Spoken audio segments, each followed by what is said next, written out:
Parang ang dami mong tattoo. No, may tattoo ka. Parang dito. Dalawa. Oo. Anong ibig sabihin? Ay, di ba love? Pangalan po ng girlfriend ko. Ah, Sa Chinese po. Ay, talaga. pangalan ng girlfriend. May kakilala ko sa nagpaganyan rin tattoo pero nagmamadyong lang kasi kaya may mga ganyan. May mga Kinaya Chinese character. Pangalan ng girl. Pwede ba naming malaman kung anong pangalan ng girl? Irene po. Irene Alvarez. Irene. Tawan talagang Andito ba siya? Andito ba siya, Prince? Po? Andito siya ngayon? Wala po. Wala. Umamin ka na, nandito siya. Isa siya dito, no?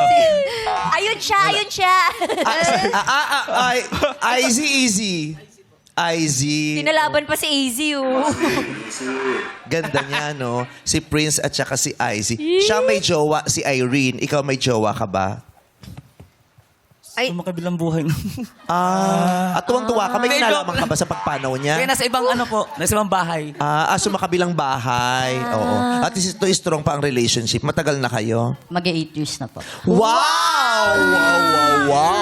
napakatagal naman. Congratulations! Ay, iba yung pagtulak ni Ate Kim na para bang... Di ko nga na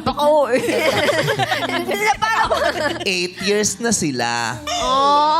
Ang sagot namin, ano ngayon? Naka 8 years ka ba? Congratulations. Wala. Pinakamatagal na 3 years. One day. One Someday, day. oo. Isang araw. One day. Ba't parang nalungkot ka nung nasa iyo? Kaya nga, ma. Nangihinayang ka pa ba? Hindi naman. Hindi naman. Parang Hindi kasi ang haba ng kanya, 8 years. Na para ba kasi ang haba nung sa kanya 8 years, bakit sa inyo 3 3 years? years lang. Sana humaba pa, gano'n. Di ba? Nasaan na siya ngayon? Parang naiyak ka. Ewan ko. Baka nasa ibang bansa na. Inunfollow mo. Oy, I'm sure alam mo nasa ibang bansa. Nag-unfollowan kayo. Matagal na yun, syempre. Oo naman. Ay, unfollow talaga. Oo. Pero sinustop Kasi mo parang pa. wala naman ng point na... Kumbaga tapos na eh, di ba? Ba't mo pa kailangan pang hawakan yung mga ganung bagay? Sino nagpaalam? Oo. Hala, ba't parang naiyak siya? Wala yan. Ano? Wala. Mutual. Safe sabay. 1, 2, 3, 2, 3, paalam. Umiyak ka?